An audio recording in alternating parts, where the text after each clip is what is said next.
বুঝে শুনে মিথ্যের বীজটুকু বুনেছিলি দাদা। আমি তাকে যত্নে, পরিশ্রমে, বুদ্ধিতে এমন বিরাট গাছ বানিয়ে তুলেছি। এখন কার সাথে আমার শেকড় সমেত সে জমি থেকে নড়ায়।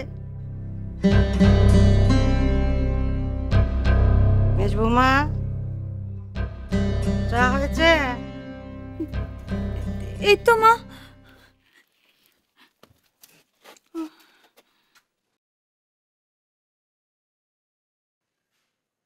ধরুন বিতান বাবু।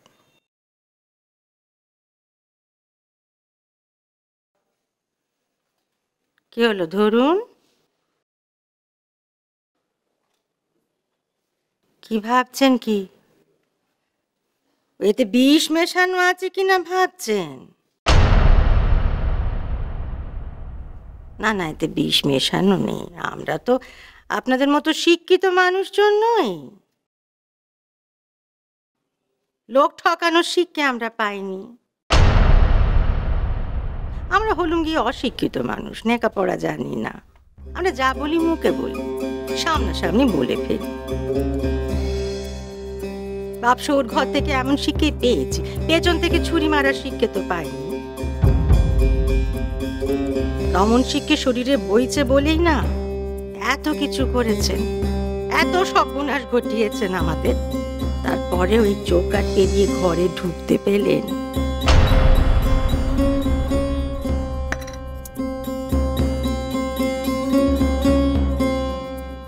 কি হলো? কি মাথা নিচু করলেন কেন? ও তো যাদের লজ্জা শরম আছে তারা করে।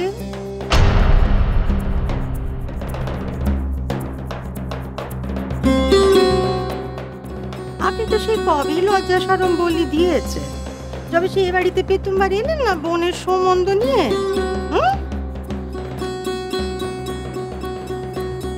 আমি কি হলো? দাঁড়িয়ে রইলেন কেন? বসুন বসুন। কি হলো? আপনি ভাবছেন ওইখানে বসলে বোধহয় বিঁধবে কাঁটা।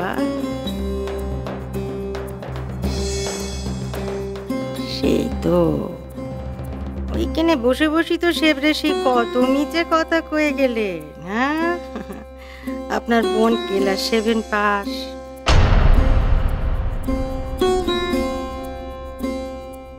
রান্না বান্নায় চৌকস, ঘরকন্যার কাজে পাকা। বাবা রে বাবা, তো তখন কইতে যখন বুক কাঁপেনি, এখন লজ্জা পাচ্ছেন কেন?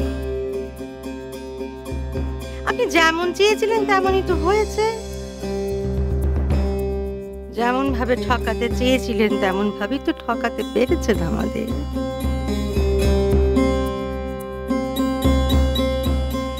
আচ্ছা, একটা কথা বলুন দেখি, হ্যাঁ, আমার এই ছেলেটা কি ক্ষতি করেছিল আপনাদের? হ্যাঁ, আমার এই ছেলেটার গলায় এমন বিদ্যে ধরি বুদ্ধিমতী বিষধর কালনাগিনীকে কেন ঝুলিয়ে দিলেন?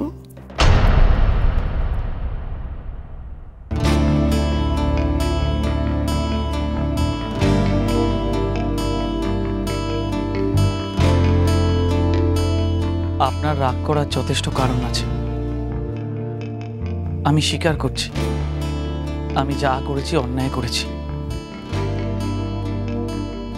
আপনাদের সামনে আমার মুখ দেখানোর কোনো উপায় নেই।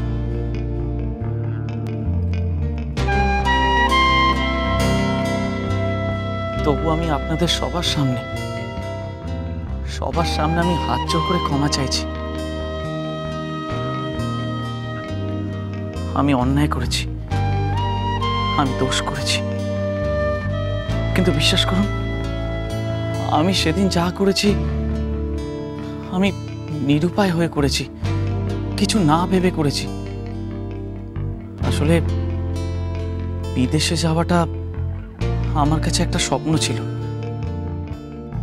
আর আমার হাতে মাত্র 15 দিন সময় ছিল। তাই আমি কিছু না ভেবেই, তবু কেন জানি না আপনাদের সবাইকে দেখে, নিশীথকে দেখে আমার মনে হয়েছিল যে আমার বোন বোধহয় এখানেই খুব ভালো থাকবে। সেই জন্যে বাড়ির যা কিছু বাতিল জিনিস বিলেতে নিয়ে যেতে পারেননি, সেগুলো অন্যদের বাড়িতে ফেলে রেখে গেলেন। কারো বাড়িতে রেখে গেলেন বিছনাপত্তর, কারো বাড়িতে চেয়ার টেবিল, কারো বাড়িতে ফ্রিজ টিভি, আর আমাদের বাড়িতে আকাম্মা অচল বোনটাকে। তাই তো? আচ্ছা, পৃথিবীতে এত লোক থাকতে আপনি বুঝতে পারলেন কি করে বলুন তো যে আমাদের বাড়ির এই লোকগুলোর মাথা দিয়ে কাঁটালটা ভাঙা যায়? এখন ন্যাকামো করে ক্ষমা চাইছেন কোন মুখে? ভালো করে শুনে রাখুন, ভবানী মরার দিন অবধি না আপনাকে ক্ষমা করবে না।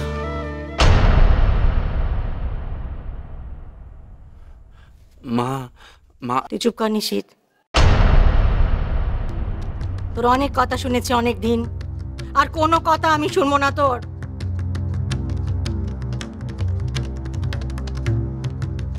এবার আপনি শুনুন বিধান বাবু, আপনি আসুন।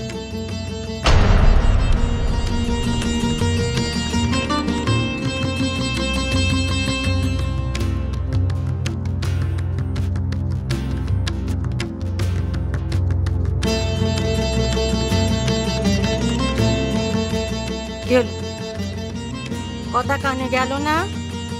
দয়া করে আসুন।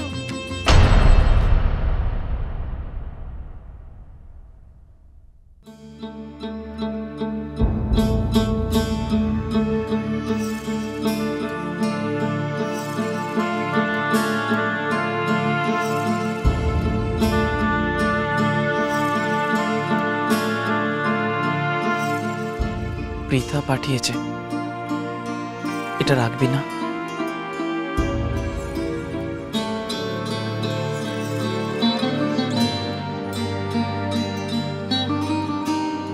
তাকে বলে দেবেন ননদের জন্য বেশি ভাবতে হবে না। চালাকি আর কারসাজিতে সে ভালোই চৌকস।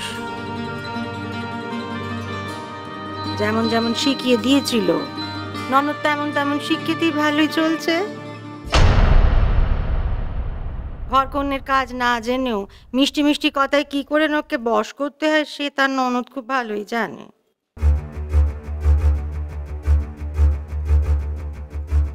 সেই শিক্ষিত চারদিকে ছড়াচ্ছে। বড় বৌমা, তুমি মোটেই ভেবো না গ্রামের বাড়িতে পিসিমাকে বশ করেছো বলে এ বাড়িতে তোমার জায়গাটা পাকা হয়ে গেছে। আমার পরীক্ষায় তুমি পাশ করে গেছো সেটা মোটেই ভেবো না। পিসিমা তোমাকে চেনেন না, আমি তো তোমাকে হাড়ে হাড়ে চিনি। তোমার চালটা আমি ধরতে পেরে গেছি। সেখানে বাপ আর ছেলের মধ্যে ভাঙন ধরিয়ে তুমি তার ফায়দা তুলেছো। একটা অন্য সংসারে ভাঙনের বীজ তুমি ঢুকিয়েছো।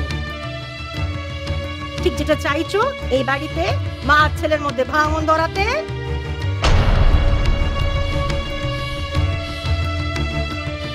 আমি খুব ভালো করে চিনে গেছি তোমায়, অন্যেরাও আস্তে আস্তে চিনে যাবে। বিধান বাবু, এখানে কিছুদিন থাকছেন তো? কিছুদিন থেকে যান, কারণ এই বাড়িতে আপনার বোনের থাকার মেয়াদও তো প্রায় শেষ হয়েছে।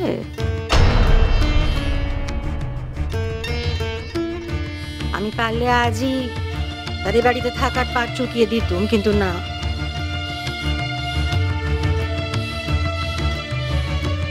ছেলেকে কথা দিয়েছি, আমি সে কথা ফেলবো না। যেদিন আপনার বোনকে বাড়ি থেকে নিয়ে যাবেন না, সেদিন আপনাদের দেওয়া সব জিনিসপত্র নিয়ে যাবেন, শাড়ি গয়না সবকিছু। তাহলে আমার হাতটা, সেটা তো পদ্মের কাছে আছে। আমি তার কোনো চিহ্ন বাড়িতে রাখতে চাই না।